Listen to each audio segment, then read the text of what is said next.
Halo semuanya, selamat datang kembali di saluran sains kami. Pernahkah kalian bertanya-tanya, kenapa sih daging ikan laut rasanya tidak asin? Padahal mereka menghabiskan seluruh hidupnya berenang di lautan yang penuh garam. Ini adalah salah satu misteri biologi yang paling menarik.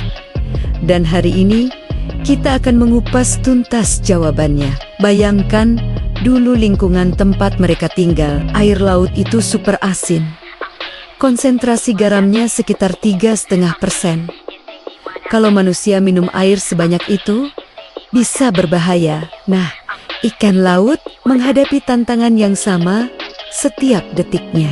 Ada hukum fisika sederhana yang disebut osmosis. Karena air laut jauh lebih asin daripada cairan di dalam tubuh ikan, air dari dalam tubuh ikan terus-menerus ditarik keluar. Sebaliknya, garam dari luar berusaha masuk. Jadi, ikan laut menghadapi dua ancaman sekaligus. Dehidrasi karena kehilangan air, dan keracunan garam karena terlalu banyak garam yang masuk. Benar-benar situasi yang sulit, tapi tenang. Evolusi punya solusinya. Ikan laut adalah master dalam sebuah proses yang disebut osmoregulasi. Ini adalah sistem canggih untuk menjaga keseimbangan air dan garam di dalam tubuh mereka. Ini adalah perjuangan tanpa henti melawan hukum alam. Untuk mengatasi dehidrasi, ikan laut melakukan sesuatu yang terdengar aneh. Mereka minum air laut dalam jumlah besar. Ya, mereka minum air asin, tapi bukankah itu malah menambah masalah garam?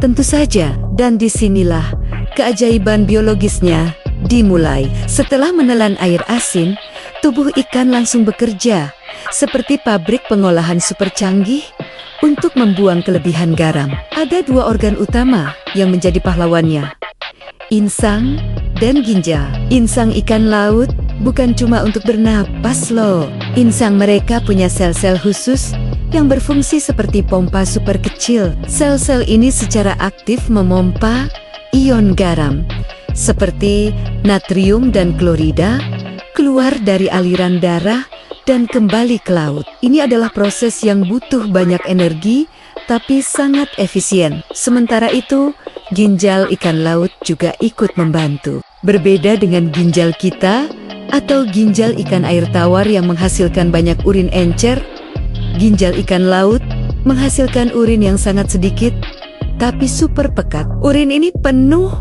dengan sisa-sisa garam yang tidak berhasil dibuang oleh insang. Dengan kombinasi kerja insang dan ginjal, ikan laut berhasil mempertahankan kadar garam internalnya tetap rendah dan stabil. Nah, sekarang apa hubungannya dengan daging ikan yang kita makan? Karena sistem osmoregulasi ini bekerja dengan sangat baik, konsentrasi garam di dalam cairan tubuh ikan termasuk darah dan terutama sel-sel otot atah. Dagingnya tetap terjaga di level yang sangat rendah. Level garam di daging ikan laut sebenarnya hampir sama dengan daging hewan darat atau ikan air tawar. Garam yang masuk ke tubuh ikan tidak pernah benar-benar menumpuk di dalam serat otot. Garam itu hanya transit di cairan tubuh sebelum akhirnya dibuang keluar. Itulah sebabnya saat kita menyantap sepotong salmon atau tuna, yang kita rasakan adalah rasa gurih dari protein dan lemaknya, bukan rasa asin dari lautan. Sebagai perbandingan, coba pikirkan makanan laut lain seperti kerang atau tiram. Kenapa mereka sering terasa lebih asin? Ini karena mereka punya strategi yang berbeda. Mereka adalah osmoconformer. Artinya, mereka membiarkan kadar garam di dalam tubuh mereka naik turun mengikuti kadar garam air laut di sekitarnya. Jadi, tubuh mereka memang lebih asin. Sebaliknya, ikan adalah osmoregulator yang aktif menjaga kadar garam internalnya tetap stabil. Jadi, lain kali Anda menikmati ikan bakar, sushi, atau gulai ikan, ingatlah perjuangan biologis yang luar biasa di balik setiap gigitannya. Ikan laut adalah arsitek internal yang hebat.